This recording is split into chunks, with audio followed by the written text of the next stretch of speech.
Bonsoir à toutes et à tous et bienvenue à ce webinaire. Ce webinaire est consacré à la restitution des travaux du projet du groupe d'études de gestion des projets basé sur le PMBOK 7. Et le thème qui sera présenté aujourd'hui porte sur le domaine des performances du travail et de la livraison. Alors, euh, avant d'entamer notre session, je voudrais déjà, tout en souhaitant la bienvenue à tous et à toutes, vous donner le déroulé de notre session. Cette session durera 60 minutes, c'est-à-dire 1 heure. Et après la partie introductive, nous aurons le mot du représentant du PMI Côte d'Ivoire, qui est le sponsor de ce projet.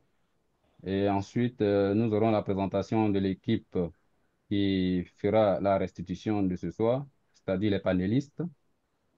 Et après ces préliminaires et les recommandations d'usage, nous allons entrer de plein pied dans notre présentation avec le déroulé du document. Alors, si tout le monde est bien connecté, on va donner quelques consignes d'usage. Alors, nous allons demander à tous les participants à ce webinaire de bien vouloir vérifier le support suivant, c'est-à-dire leurs ordinateurs. S'ils sont connectés par téléphone, de bien vérifier si ils ont une batterie pour tenir les 60 minutes. Ensuite, vérifier la connexion Internet pour ne pas déconnecter au cours de la session.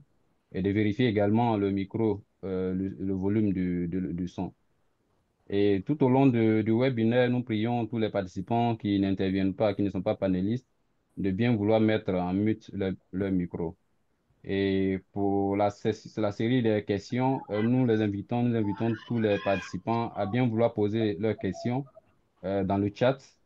Et à la fin de notre présentation, s'ils souhaitent prendre la parole, ils demanderont à travers une levée de main et ils pourront intervenir en maximum 1 minute.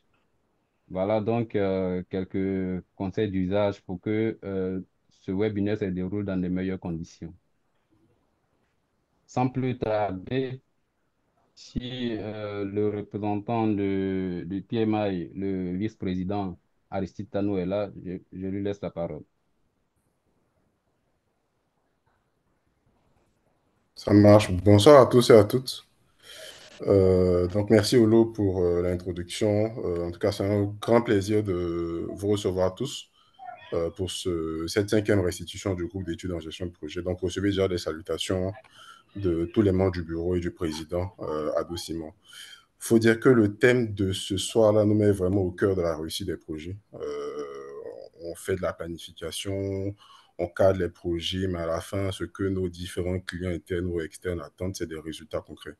Donc aujourd'hui, on va parler vraiment de tout ce qui est travail et livraison et je tiens déjà à remercier tous les membres du groupe, les membres des groupes précédents, en tout cas toutes les personnes, tous ces experts passionnés, mobilisés justement dans le fait de nous faire rentrer dans ces domaines de compétences qui peuvent parfois sembler obscurs, qui peuvent parfois sembler théoriques. On aura vraiment l'occasion, à travers ce que vous avez présenté, de rentrer dans tous les détails et de voir de façon concrète et pragmatique comment est-ce qu'en tant que chef de projet, participant à des projets, on arrive vraiment à délivrer et à créer de la valeur. Donc, je vous invite vraiment à profiter pleinement de cette session-là, à poser vos questions, à participer activement.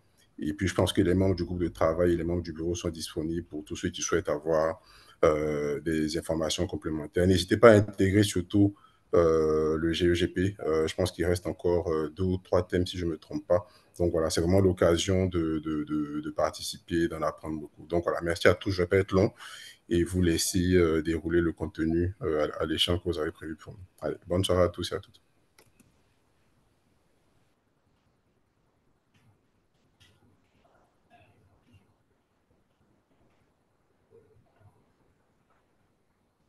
Olo, je pense que ton micro est coupé, on ne t'entend plus. Alors, merci au PMI Côte d'Ivoire qui a intervenu à travers son vice-président Aristide Tano. Et nous réitérons encore une fois de plus nos remerciements à l'équipe managériale du PMI chapitre Côte d'Ivoire qui a initié ce projet et qui soutient à 100% ce projet et qui ne ménage pas d'efforts vraiment pour que les travaux se passent dans les meilleures conditions. Merci encore une fois de plus. Alors, ceci dit, nous allons passer à la présentation des panélistes de l'équipe qui se chargera ce soir de restituer le travail qui a été réalisé par le groupe 5. Alors, avant d'en arriver, comme on l'a annoncé en début, nous sommes à notre cinquième session dans le cadre de ce projet de groupe d'études de gestion des projets basé sur le PMBOK 7. Et cette restitution porte évidemment sur les domaines de performance du travail et de la livraison. Alors, l'équipe qui a travaillé sur ce projet est constituée de 8 personnes. Le chef projet, Dr Sylvestre Yapobi, et son équipe, composée de Elia David, Ablaï Touré, Ismaël Babo, Fabrice Ba, Fatmata Diallo et Monsieur Soro Noubon. Et cette équipe a été coachée par notre expert Yanis, voilà, qui est le coach de ce groupe, qui les a suivis et ça s'est assuré que les travaux se déroulent dans les meilleures conditions. Et donc, c'est grâce à cette dynamique équipe que nous avons ce livrable qui sera présenté aujourd'hui. Alors, cette session s'articulera autour de 5 points. En premier, nous aurons les prérequis et objectifs. Ensuite, la synthèse visuelle. En trois, le focus thématique qui permettra d'aller plus en détail sur la thématique. Et en quatrième point, des cas pratiques qui seront proposés pour pouvoir étayer le développement qui a été fait préalablement. Et enfin, nous aurons un résumé avec ce qu'il faut retenir. Alors, sans plus tarder, je vais passer la parole à l'équipe, en l'occurrence au chef projet Sylvestre Yapobi, pour démarrer cette présentation avec la première partie qui concerne les prérequis et objectifs. À toi, docteur Yapobi. Alors, bonsoir Olo, bonsoir chers panélistes et bonsoir chers auditeurs et auditrices. Alors, avant de parler donc des prérequis et objectifs, et thème qui nous réunit aujourd'hui, donc qui parle donc de domaine de performance donc du travail et de livraison, je m'aimerais juste rappeler ou vous définir en fait ce que ces deux domaines-là apportent dans la gestion d'un projet. Donc, ces deux domaines donc, de performance permettent donc d'assurer une exécution donc, de qualité qui répond aux exigences donc, des parties prenantes, tout en équilibrant donc, les contraintes de coût, de temps et de qualité. Alors, pour tout gestionnaire de projet ou toute personne qui aspire donc, à être gestionnaire de projet, et donc avoir aussi une maîtrise donc, de ces deux domaines de performance que nous explorons aujourd'hui, il faut donc que la personne ait donc une connaissance donc du cycle de vie de projet, avoir donc une connaissance aussi des 12 principes donc, du management de projet selon le PMBOK 7 donc du PMI, avoir une compréhension des concepts donc de gestion de projet. Alors, l'objectif donc de ces deux domaines donc de performance, on en a retenu deux. Le premier objectif donc c'est de pouvoir recueillir, documenter et valider efficacement donc les exigences des parties prenantes pour éviter les surcoûts au niveau donc de l'exécution du projet, tout en intégrant donc la qualité dans chaque étape du projet. En deuxième donc lieu, c'est anticiper donc sur les éventuels changements pour minimiser les coûts et éviter donc les défaillances internes comme externes qui peuvent affecter donc le livrable donc, ou les livrables donc de ces projets. Je vais donc passer la main à Abdoulaye qui va vous parler donc du contenu de ces deux domaines de performance. Merci, docteur. Nous parlerons de la synthèse visuelle. Cette représentation visuelle des deux domaines de performance est divisée en trois parties. La première partie concerne le domaine de performance du travail. Il s'agit d'un ensemble d'activités réalisées pour mener à bien le projet. La deuxième partie dédiée au domaine de performance de la livraison se concentre sur la fourniture des livrables de qualité. Quant à la troisième partie, elle met en lumière l'interaction entre les deux domaines de performance à travers les éléments essentiels de la complémentarité et les composants transversaux. Parlons maintenant du domaine de performance du travail. Il est représenté par un cycle, il est représenté par un cycle de travail qui commence par la mise en place des processus et ces processus permettent de définir et de structurer l'ensemble des activités à travers l'établissement des flux de travail, de la modélisation des différentes tâches et des examens des différentes activités qui seront exécutées dans le projet. Face aux contraintes de délai fermes, face aux contraintes des budgets prédéfinis et serrés, et souvent face aux contraintes réglementaires, il est essentiel de bien organiser les différents éléments du projet et de trouver les compromis qu'il faut afin d'assurer l'équilibrage des différentes contraintes. La communication et l'engagement se fera à travers des échanges formels, informels et en face à face afin d'éviter les malentendus et de réduire au maximum les risques de résistance au changement. La gestion des ressources. La gestion des ressources consiste à planifier, à organiser et à coordonner de façon efficace l'ensemble des ressources du projet, que ce soit les ressources humaines, les ressources physiques ou les ressources environnementales, pour accomplir dans l'efficacité l'ensemble des tâches du projet. L'approvisionnement implique la sélection des fournisseurs de qualité, de négocier des contrats adaptés et de surveiller les différentes livraisons. Dans ce cycle de travail, nous avons très souvent l'intégration de nouvelles activités et des changements. L'équipe doit s'adapter et organiser ses efforts en fonction de ces nouvelles priorités qui se dégageront de ce projet. L'apprentissage s'obtient au fil de l'évolution de l'exécution du projet à travers les bonnes pratiques observées, à travers les erreurs commises et à travers les différentes innovations qui permettront d'améliorer au quotidien et au fur et à mesure les différentes livraisons. Pour finir sur ce domaine de performance, nous avons le suivi du progrès et l'adaptation qui permet de mesurer la performance des activités, d'effectuer des adaptations adéquates et de renforcer la collaboration entre les équipes. Parlons maintenant du domaine de performance de la livraison. Slide suivant. Il est représenté par un triangle de trois éléments importants. Il s'agit des livrables, de la qualité et des résultats perfectibles. Bien agencé permettra d'avoir de la création de la valeur. Les livrables sont des produits ou des services qui sont remis aux clients. Il est composé de la définition des périmètres.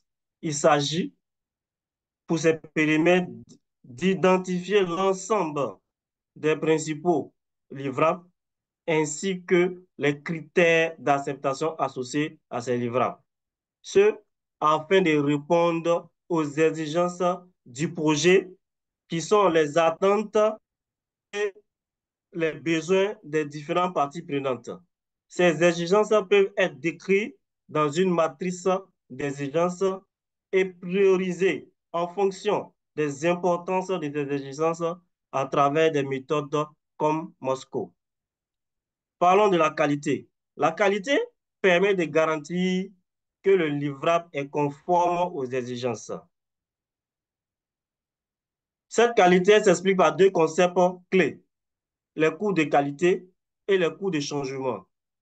Les coûts de qualité permettent d'avoir un bon équilibre dans un projet et les catégoriser en quatre coûts. Nous avons les coûts de prévention, nous avons les coûts d'évaluation qui constituent en fait les coûts de conformité.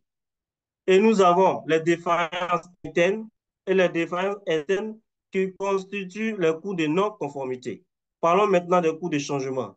Ils s'illustrent par la courbe du coût de changement qui met en exergue que plus le défaut est détecté tard, plus la correction est coûteuse et peut avoir des impacts graves sur le projet. Le résultat perfectible. Le dernier point de ce domaine de performance nous permet d'améliorer de façon continuelle les différents livrables en fonction des retours des clients. Parlons maintenant de la troisième partie, qui est l'interaction avec les deux domaines de performance, qui est basé, le stade suivant, qui est basé sur trois points essentiels.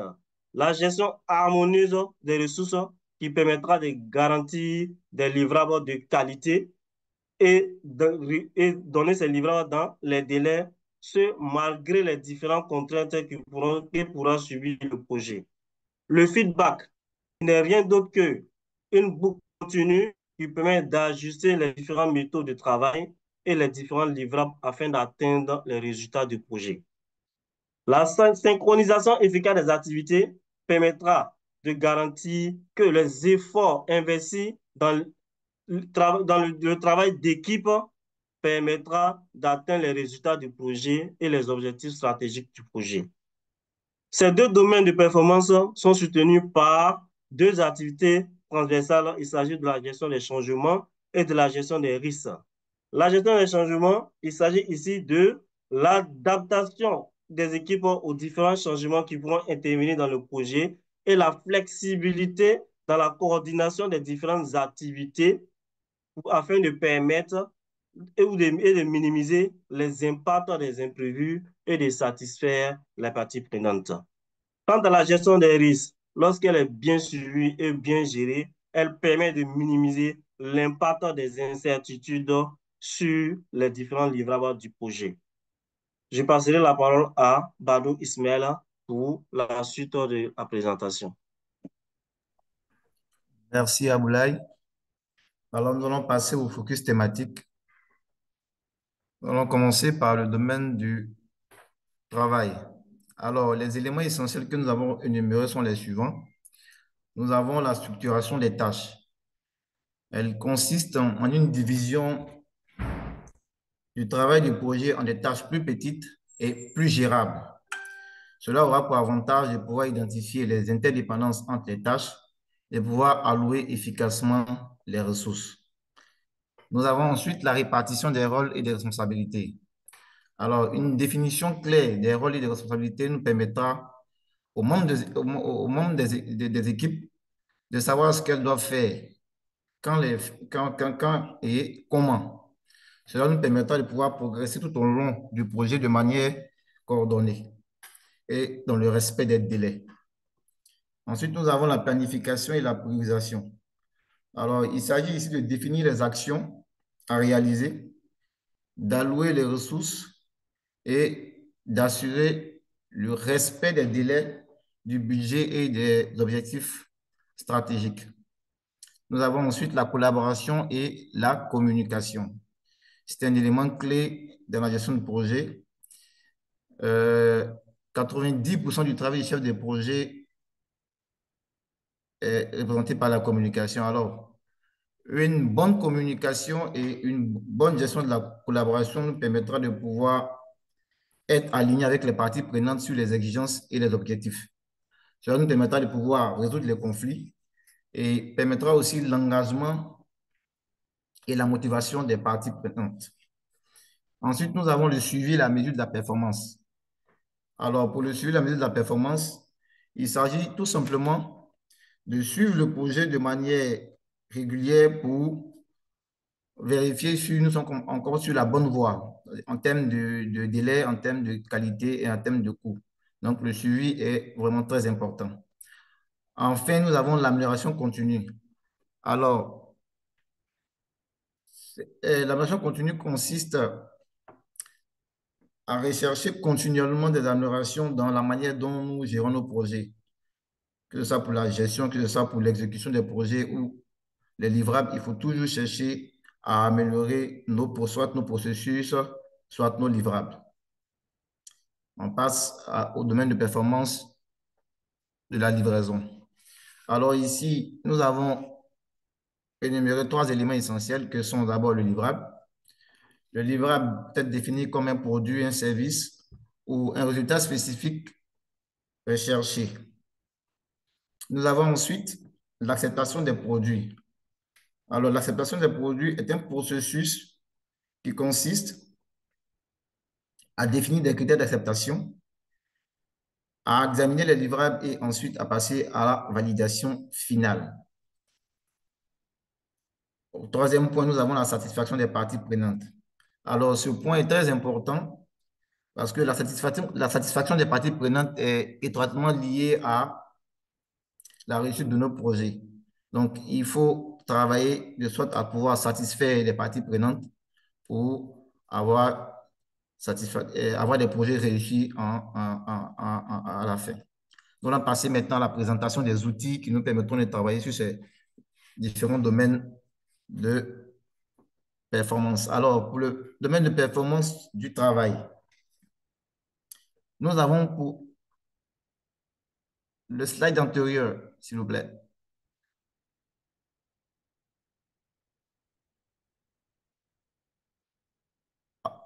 OK, merci.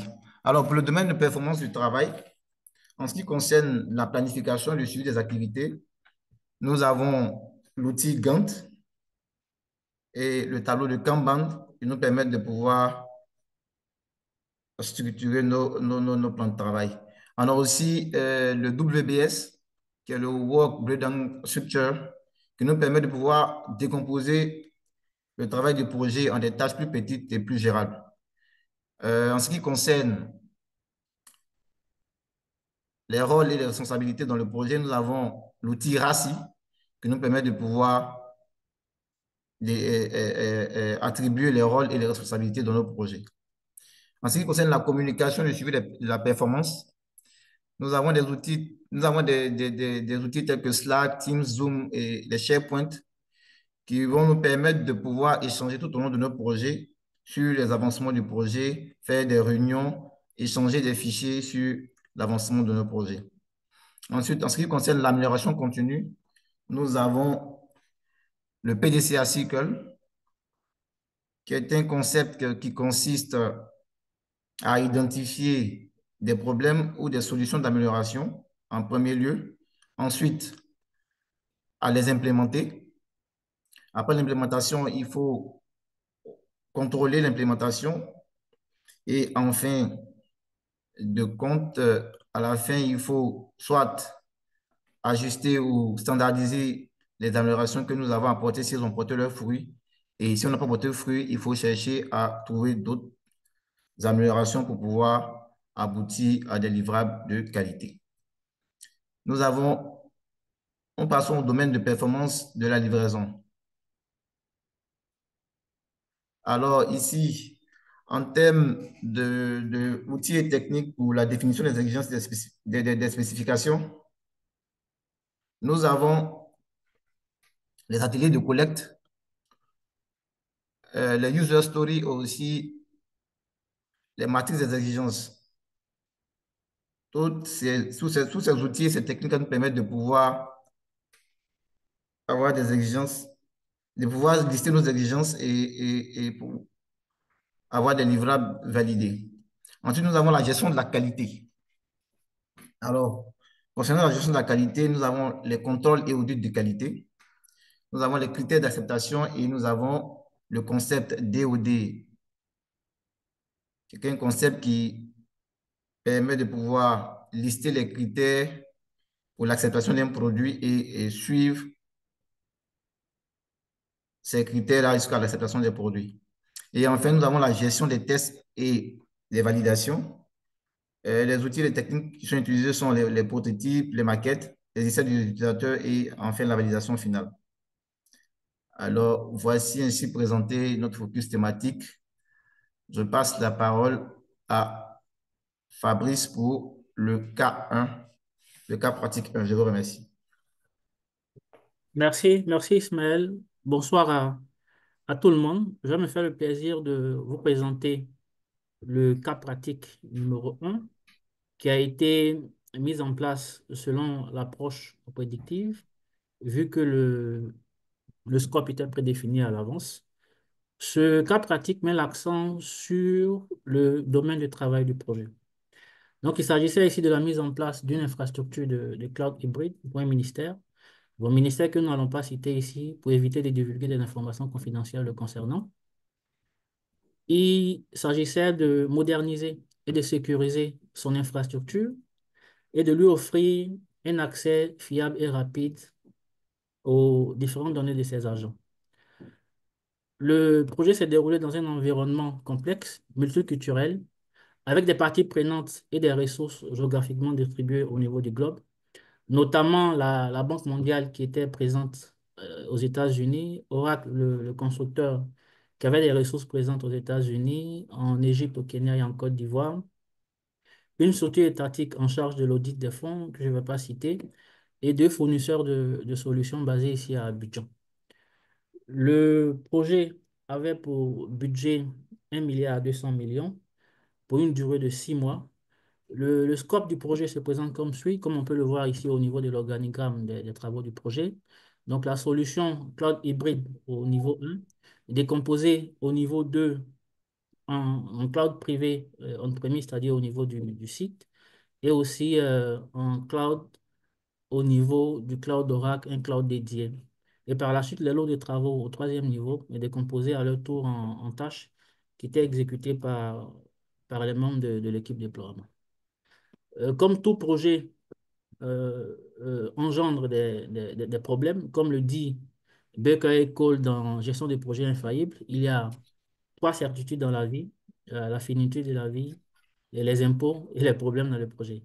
Voilà, donc ici, nous avons rencontré un certain nombre de problèmes, notamment les problèmes de délais et de coûts supplémentaires dus au scope qui changeait fréquemment, des problèmes de motivation, de communication et d'engagement des équipes, et aussi des problèmes d'optimisation des processus, notamment le processus d'approvisionnement et le processus de stockage des ressources.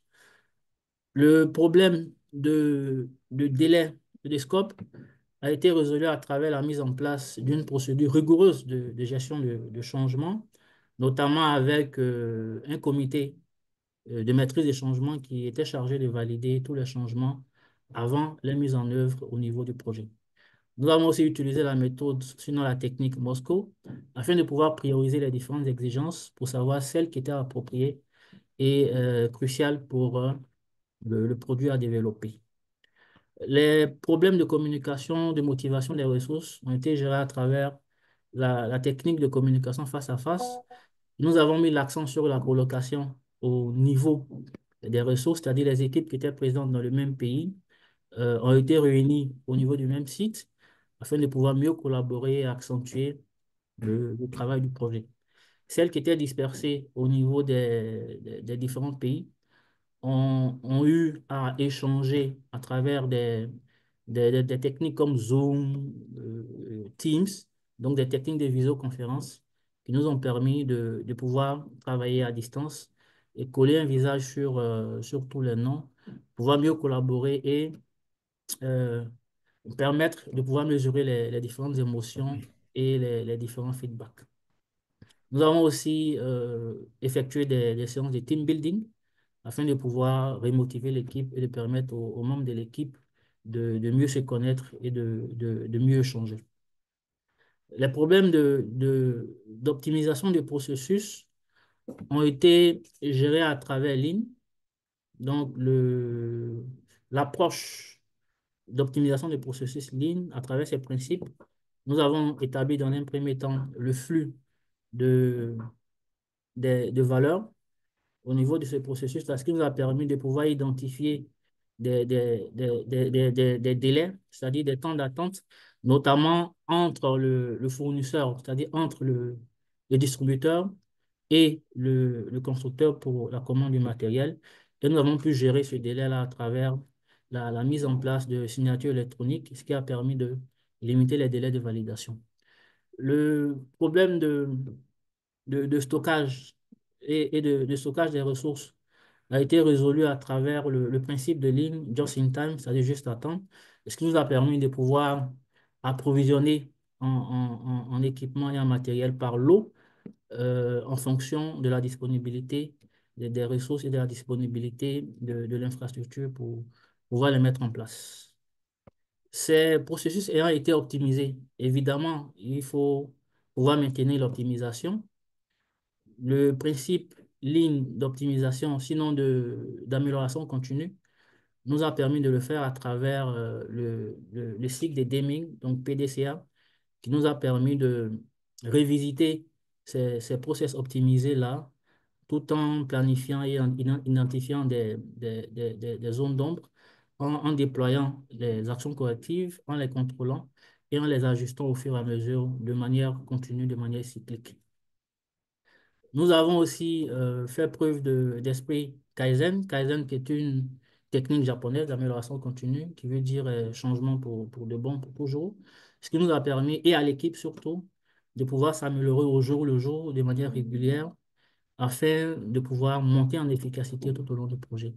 Toutes les leçons apprises au cours du projet ont été stockées dans le registre des leçons apprises et par la suite, à la fin du projet, données aux clients au niveau de, c'est de ses OPA. Voilà. Donc, en fin de compte, pour terminer, nous pouvons dire que ce projet a été un succès. Nous avons beaucoup appris. Tous les éléments de l'organigramme des travaux, c'est-à-dire de WBS, du scope, ont été livrés conformément aux attentes du client, ce qui a permis d'atteindre tous les objectifs. Merci de nous avoir écoutés, nous avoir suivis. Sans plus tarder, je vais passer la parole à Sylvain pour nous raconter l'histoire captivante du cas pratique numéro 2.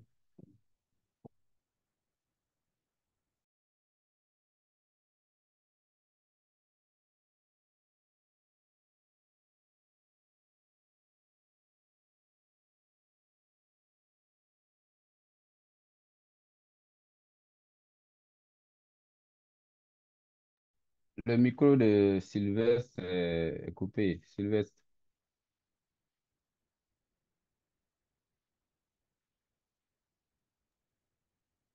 Sylvestre, on ne t'entend pas. son micro est coupé, je crois. Il a son micro coupé.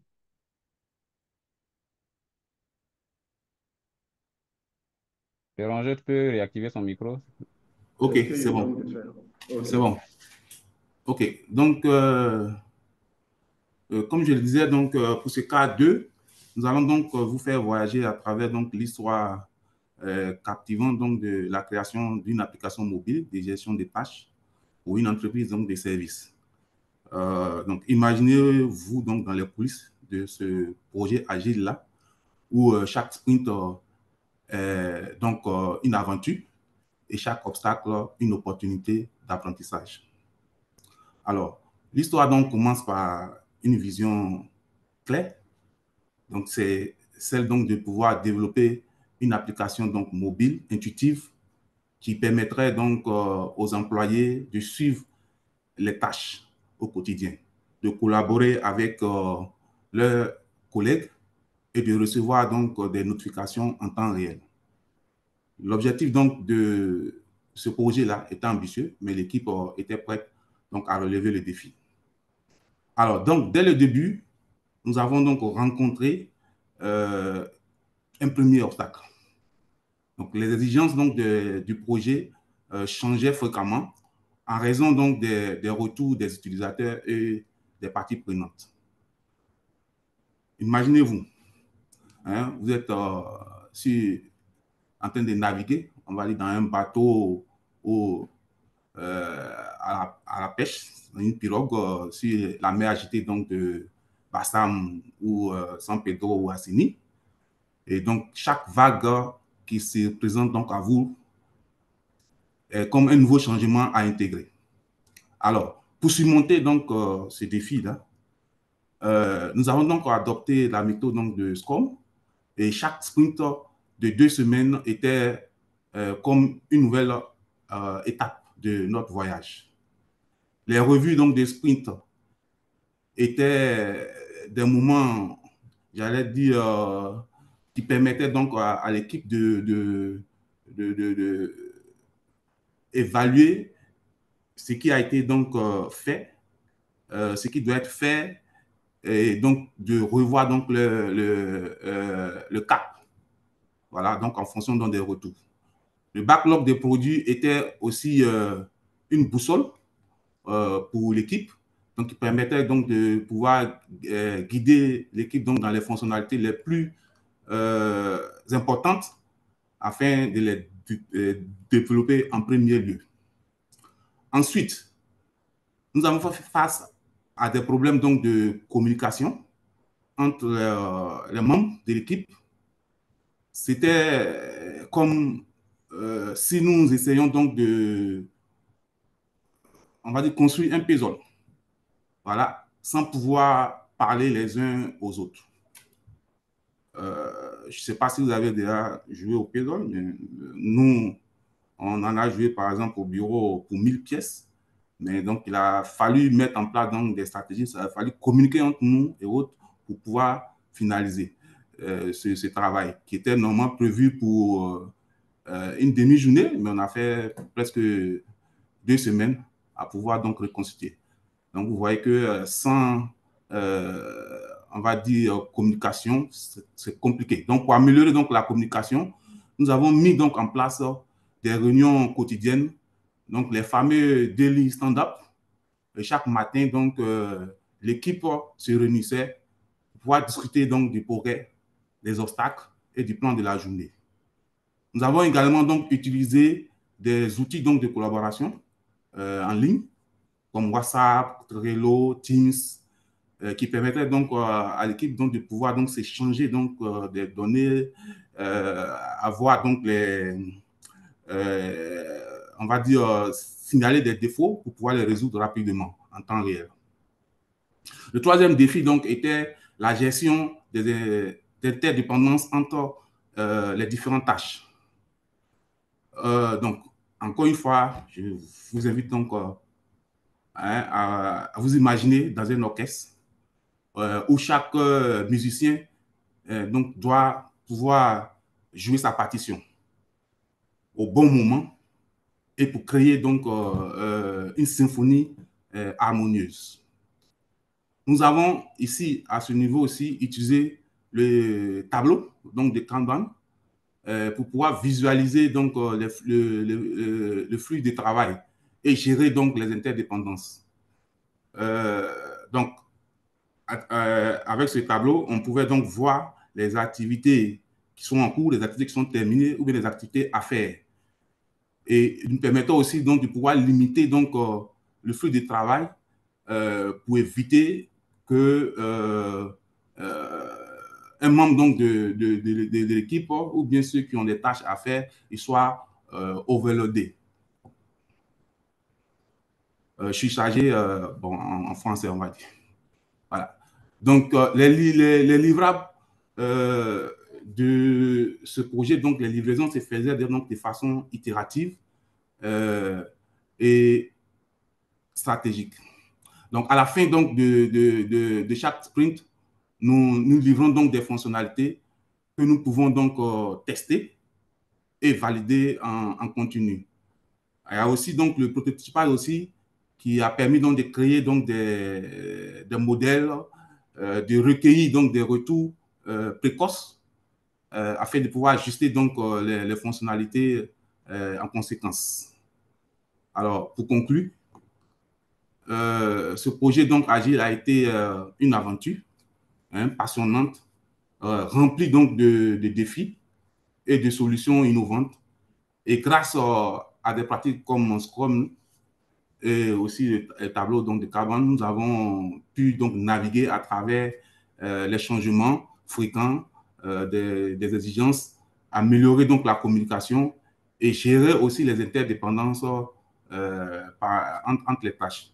et ce qui a permis donc de pouvoir livrer donc ce projet-là, apporter donc de la valeur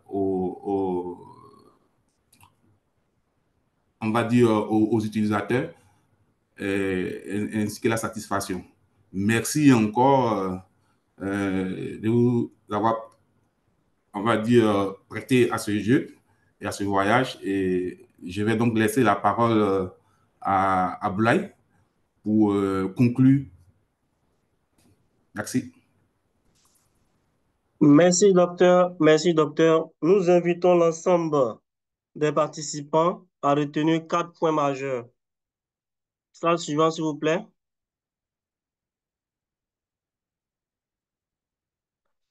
Merci.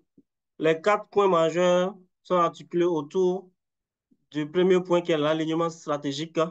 Cet alignement stratégique consiste à mener des activités qui sont orientées vers la création de la valeur et nous devons nous assurer que chaque action qui est effectuée par l'équipe contribue directement à l'objectif stratégique de l'organisation.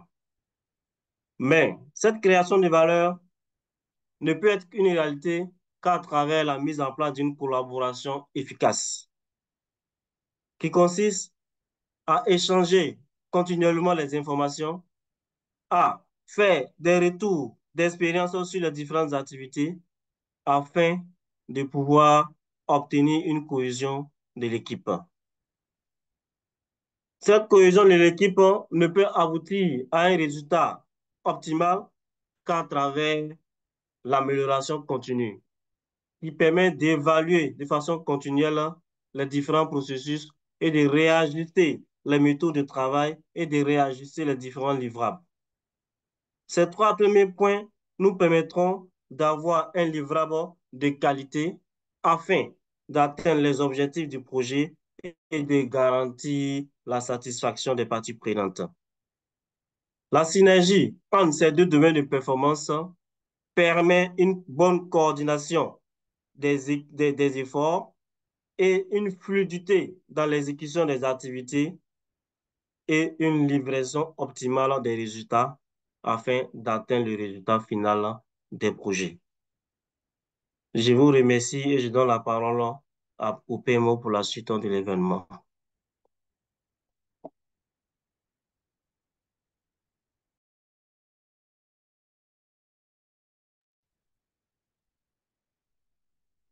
Merci à l'équipe projet l'équipe projet numéro 5 qui vient de présenter son livrable. Et merci également à tous nos participants, à tous les panélistes. Et nous abordons maintenant la séance des questions et réponses. Nous avions demandé à l'entame de cette session de bien vouloir poser vos questions dans le chat.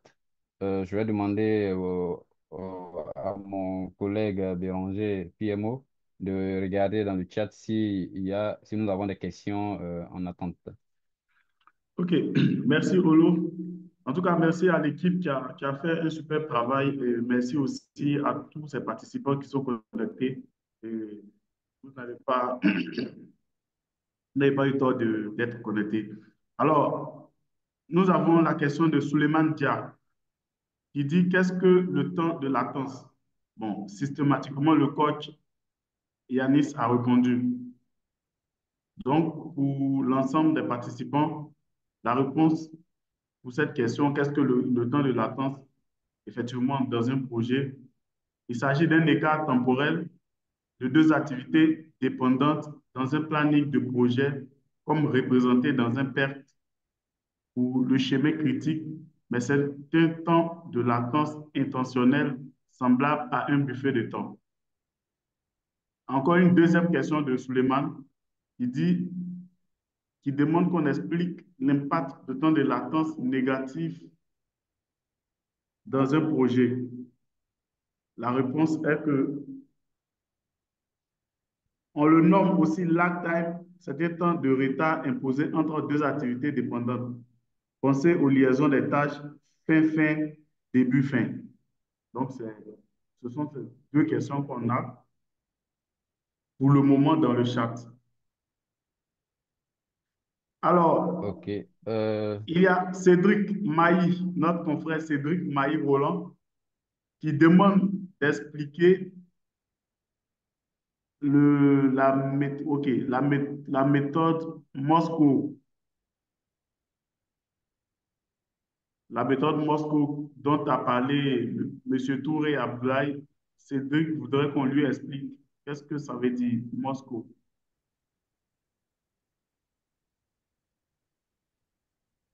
Donc, le coach, ou bien Touré Abdoulaye, si quelqu'un a une réponse, ou même le chef d'équipe, le chef de Je projet. pense que c'est Monsieur Ba qui a parlé de Moscou, je pense. Mais bon, je pense que l'un dans l'autre, l'équipe est disponible pour répondre à la question. Allô, OK, donc une réponse venant de l'équipe. si je peux répondre? Il y Allô, a Cédric qui Oui, voudrait qu'on lui Monsieur explique Ba? la méthode Moscow. d'accord, merci, merci. En fait, la méthode Moscow, déjà, c'est une technique, on va dire, hein, une technique, on va dire, de méthode, une technique qui consiste à prioriser les exigences formulées par les différentes parties prenantes dans un projet. Donc, M pour must have, donc les exigences que le produit à développer doit forcément avoir, exigences de base. Le S pour should have, donc les exigences assez pertinentes, importantes que le produit devrait avoir. Le C pour could have, donc c'est les exigences qui ne sont pas vraiment trop pertinentes, mais qui pourraient quand même être intéressantes à utiliser au niveau du produit. Et le DOV pour won't have, donc il veut dire que les exigences ne sont pas vraiment nécessaires et généralement c'est des exigences qu'on ne met même pas, qu'on ne choisit pas dans les projets. Voilà, donc voilà ce que je pouvais dire par rapport à cette question-là. Merci. OK, merci à toi, Fabrice, pour cette brillante réponse.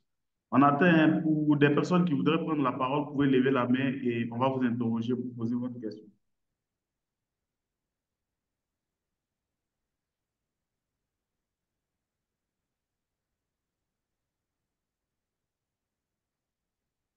Est-ce qu'il y a une personne qui voudrait peut-être poser une question? OK. Grâce, grâce pour moi. Oui, bonsoir à tous. Bonsoir, monsieur. Je suis Miss Kouma Grace. Concernant ma question, j'ai vu que pour les deux cas pratiques, c'était, si je ne me trompe pas, des cas pratiques qui étaient basés sur le numérique, l'informatique.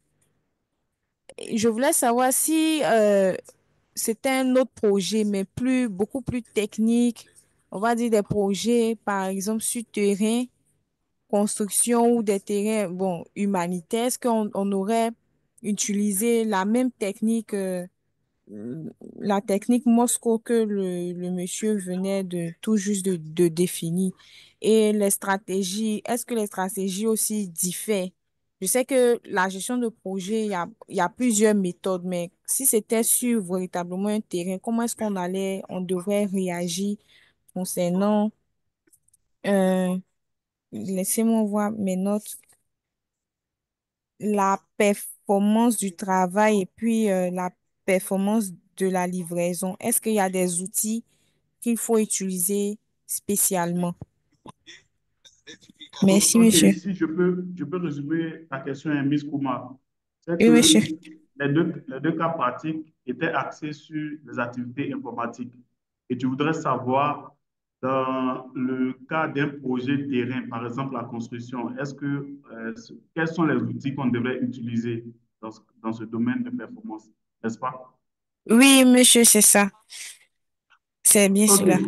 OK, il y a peut-être le coach qui va te répondre, le coach Yanis qui est là. Il y a aussi le chef de projet, mais je souhaiterais que le coach Yanis dise quelque chose par rapport à la préoccupation de Biscouma. Désolé, est-ce que j'étais sur une autre question sur le KIZ? Donc, la question, c'était, si j'ai bien compris, la question, c'est de savoir ce qu'il y a une autre méthode alternative pour le Moscou, c'est ça? Oui, est-ce que nous avons utilisé des méthodes gérées dans les cas pratiques, des projets informatiques? Est-ce que ces mêmes méthodes-là peuvent être utilisées pour un projet de construction ou un projet de terrain qui n'est pas dans le domaine informatique? Les projets qu'on s'appelle, il y a plusieurs domaines d'activité qui concernent les frameworks. Après, et après, il y a aussi, on pourra compléter aussi la réponse. Les frameworks agiles, il y en a plein. Et donc, ils sont plus ou moins adaptés pour chaque secteur d'activité. Par exemple, le Scrum, c'est vrai qu'il a débuté dans l'IT, dans l'informatique. Après, aujourd'hui, il se déploie dans l'industrie. Donc, c'est tout à fait applicable dans l'industrie. Par contre, il faut l'adapter. Il faut l'adapter, il faut appliquer au contexte de son organisation. On peut tout à fait faire de l'agilité dans l'industrie ou même dans la construction. Aujourd'hui, dans le BTP, ce qu'on appelle aujourd'hui, c'est le Lean Construction. C'est ça qui est un peu à la mode, le Lean Construction avec leur modèle qui s'appelle de Last Planner. Donc, on s'oriente plutôt vers l'agilité, mais dans le BTP, aujourd'hui, il faut comprendre qu'on fabrique des livrables, des livrables, on va dire, physiques. Si on prend par exemple le BTP, on va partir dans du prédictive, parce que il faut qu'on fabrique un bâtiment, ou etc. Mais on peut par exemple faire de l'agilité dans des secteurs fonctions support dans le BTP, où c'est ce qui se passe dans l'industrie. Dans l'industrie, on s'oriente vers l'hybride, mais dans les industries, on va être obligé d'utiliser des grands frameworks. Les frameworks, en fait, c'est des cadres de travail. En agilité, on appelle ça des cadres de travail et on est obligé d'utiliser des grands frameworks comme SAFe. Pourquoi SAFe? Parce que en fait, dans les industries, si on prend le cas des industries, on était dans une structure plutôt bureaucratique à l'époque, il fut un temps. On s'est orienté vers le Lean et les Lean managers connaissent bien les principes du Lean, donc ils vont être contents à appliquer le SAFe. Mais les agilistes, ils vont pas apprécier le safe, mais une industrie qui est une grande entreprise est obligée de faire du safe. Donc, on n'a pas le choix, il faut faire du safe ou faire d'autres approches agiles, comme le less, par exemple. Donc, oui, on peut l'adapter, mais on peut faire partout. On peut appliquer ces approches, mais il faut adapter au contexte de l'organisation. On ne peut pas faire du Scrum dans l'IT comme on peut le faire dans l'industrie, mais c'est possible. Mais il y aura beaucoup de conduite de changement et ça va prendre énormément de temps. Par exemple, il y a une approche qui est intéressante qui est très adapté, mais on ne l'utilise pas, c'est le DSDM. C'est l'une des premières approches en agilité, le Extreme Programming, mais on n'en fait pas. Mais on fait que du Scrum aujourd'hui. Mais l'agilité est vaste, hein, il y a beaucoup de cadres de travail, hein. OK, merci beaucoup Yanis pour cette brillante réponse. En tout cas, merci Merci. beaucoup. OK, Miss Kouma, merci pour ta question. Et on va prendre une avant-dernière question. Voilà, une avant-dernière question. Suleiman Diomandé, tu as la parole.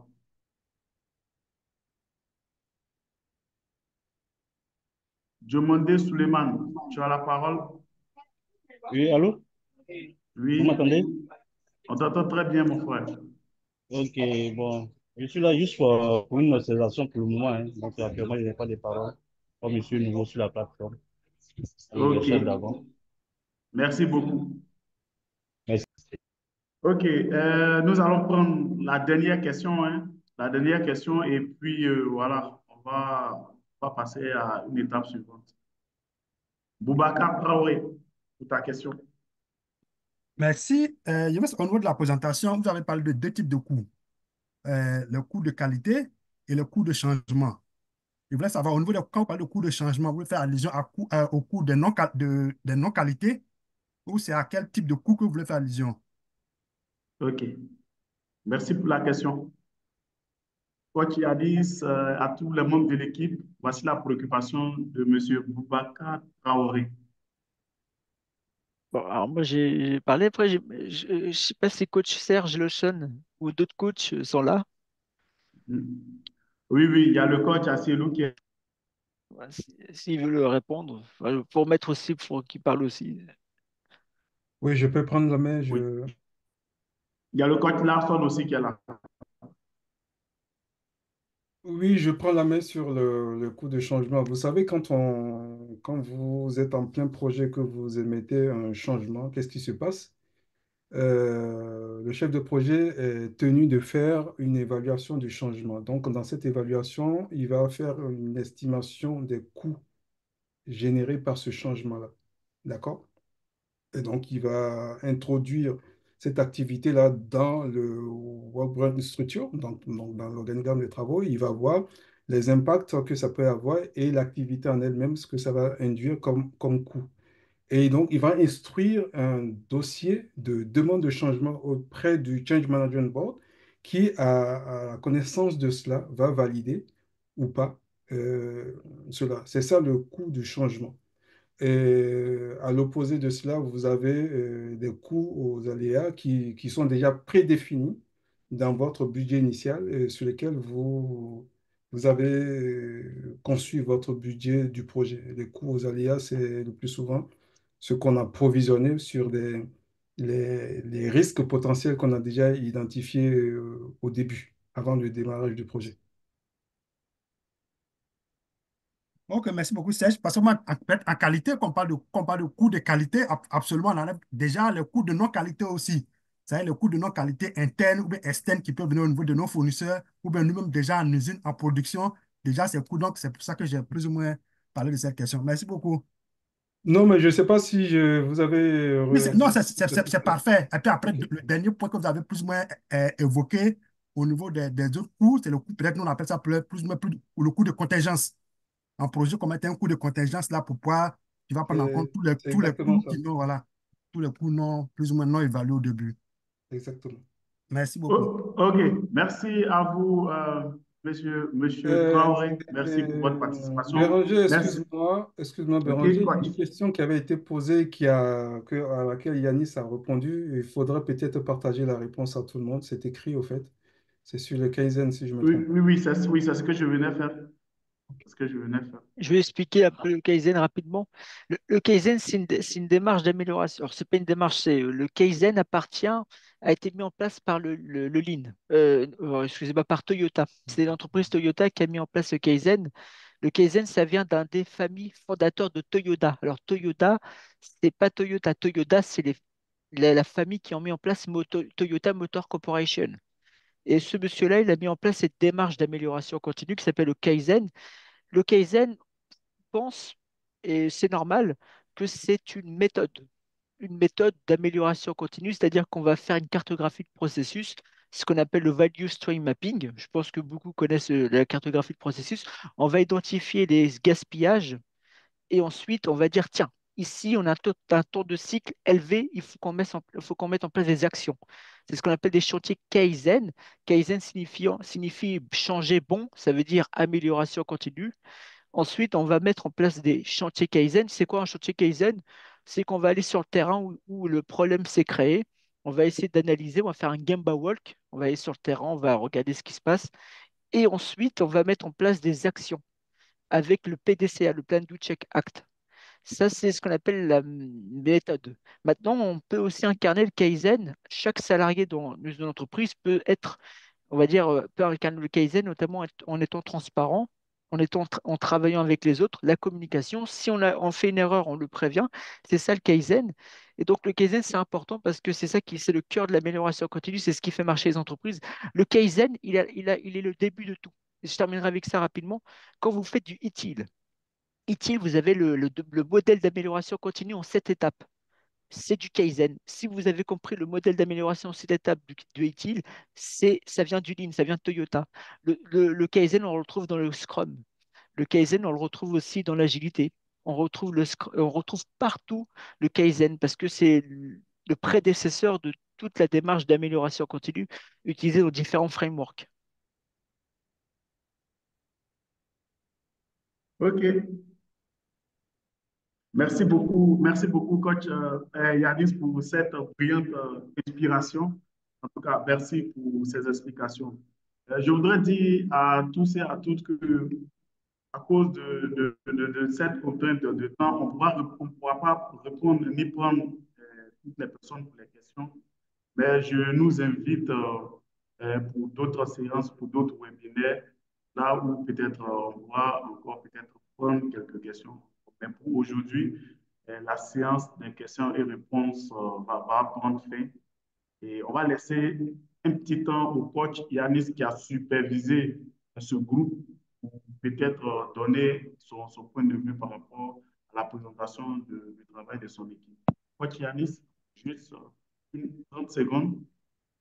Non, c'est un travail magnifique. C'est un travail qui a été fait par les parties prenantes, notamment Fabrice, sous l'impulsion et sous l'initiative aussi de Sylvestre et d'autres personnes qui sont ici, qui ont présenté. Et donc, c'est un magnifique travail, hein, vraiment parfait avec Ismaël aussi également et d'autres personnes. Et c'est aussi un travail qui a été fait par les PMO. C'est ça qui est intéressant, ce que je retiens personnellement, au-delà de coach, c'est qu'il y a un travail des PMO avec le chef de projet. Les PMO ont très bien fait leur rôle, le chef de projet a bien fait le rôle et surtout, tous les autres parties prenantes. Il y avait aussi d'autres coachs derrière qui étaient ici. Il y avait Serge qui était venu aussi pour superviser, d'autres aussi coachs qui étaient là. Donc, c'est vraiment un travail de toutes les parties prenantes qui ont fait qu'on a fait un très beau livrable. Et en tout cas, c'est un grand bravo en tout cas pour ce beau travail. Je suis sûr que les participants sont aussi d'avis. OK. Merci beaucoup, coach Yanis, pour en tout cas ton mot de fin. Je vais passer la parole à Paulo, mais bien avant de finir ce webinaire, je pense qu'on a toujours notre coach Serge Lasson qui va nous dire la prochaine étape. Sur ce, je passe la parole à Paulo qui va sûrement laisser la parole à coach Lasson pour donner la suite de notre webinaire. Merci.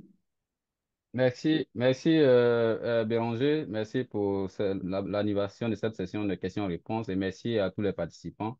Merci également à notre coach Yanis qui a vraiment donné le meilleur de lui pour que ce travail puisse se faire avec son équipe, son vaillant équipe. Pour ma part, je voudrais laisser la place à notre coach Serge Lawson pour le mot de fin et annoncer la prochaine session. Merci à tous et à toutes. Merci d'avoir été parmi nous ce soir. J'espère que vous aurez été satisfaits de cette présentation. Je voudrais féliciter toute l'équipe qui a travaillé ardemment sur ce sujet pour vous présenter le résultat que vous venez de voir. Sachez que nous sommes engagés sur cette étude depuis quelques mois maintenant. Il nous reste quelques domaines de performance à vous présenter. Le prochain domaine de performance est sur la performance de la mesure. Donc, voilà, mobilisez-vous, suivez-nous sur nos chaînes, nos pages pour voir exactement la date de présentation de ce webinaire à venir qui sera d'autant aussi intéressant que celui-ci. Merci à vous tous et à très bientôt. Merci, coach Lawson. Avant de lever la séance, je voudrais rappeler que nous avons un événement gigantesque que le PMI Côte d'Ivoire organise le 30 novembre 2024. Il s'agit du PMI Day. Donc, c'est une journée dédiée exclusivement au management de projet. Et nous invitons tous nos panélistes, tous les participants aujourd'hui à bien vouloir s'inscrire à cet événement-là pour continuer toujours d'apprendre dans le management de projet. Et aussi, on pourra profiter pour faire des réseautages. Et merci à tout le monde. Et Béranger, à Oui, toi le mot de Molo, fin. merci. Ouais. On voudrait inviter de façon spéciale Yanis, notre coach Yanis, OK, pour OK. rappel, nos coachs Serge Lasson et Yanis sont en France. Et on voudrait, bon, le coach Lasson, lui, après le coach Blaise, on a un lien particulier. Yanis, on va voir comment le faire venir. Mais le coach Lasson, lui, comme je suis à côté de lui, et Il étant neige donné que beaucoup c'est en mon France, idole, hein? je connais son programme. Il neige Non, beaucoup. moi, je ferai le déplacement pour cet Super. événement-là, très intéressant à ne pas louper. Je ferai l'effort de mettre Yanis dans ma valise. On va essayer de Ah, faire. bravo. Ah, Yanis, on va s'arranger pour que tu rentres, hein, d'accord? Je suis pas loin de leur lit. OK, donc, OK, Olo, la allez, parole. merci beaucoup à tout le monde. Merci, chers Alors, panélistes. Paulo, s'il te plaît, je veux savoir comment Merci. faire pour intégrer un des autres groupes de travail. OK. Je crois que Tous vous les êtes groupes sont membre bouclés. PMI? Vous êtes membre PMI Oui, je suis membre du PMI. Côte d'Ivoire? OK. Il n'y a J'étais pas de membre du souci. même Pierre Côte d'Ivoire et puis membre du même Pierre